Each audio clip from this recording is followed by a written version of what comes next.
গতকাল যমুনা টিভির খবরে একটা খবর দেখলাম। সেখানে বলল যে রংপুরে পুলিশ সুপারের তত্ত্বাবধানে একটা সেমিনারের আয়োজন করা হয়েছে।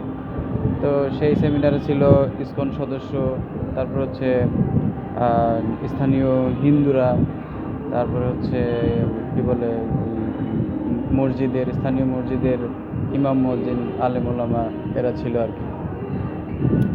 ওইখানে ইসকন সদস্য আর স্থানীয় যে সাধারণ হিন্দুরা, এদের মাঝে একটা তর্কাতর্কি লেগে গেছে। ইসকন সদস্যরা বলতেছে যে এখানে হিন্দুরা নির্যাতিত, আর সাধারণ যে হিন্দুরা আছে, তাদের যে প্রতিনিধিরা আছে, তারা বলতেছে যে না, এখানে হিন্দুরা কোনো নির্যাতিত না। ইসকন বলতেছে নির্যাতিত, তারা বলতেছে নির্যাতিত না। মানে ব্যাপারটা এমন হয়ে গেছে যে আমার পেটে খিদা আমি জানি না, আরেকজন জানে আমার পেটে ক্ষুধা, এই আর কি অবস্থা।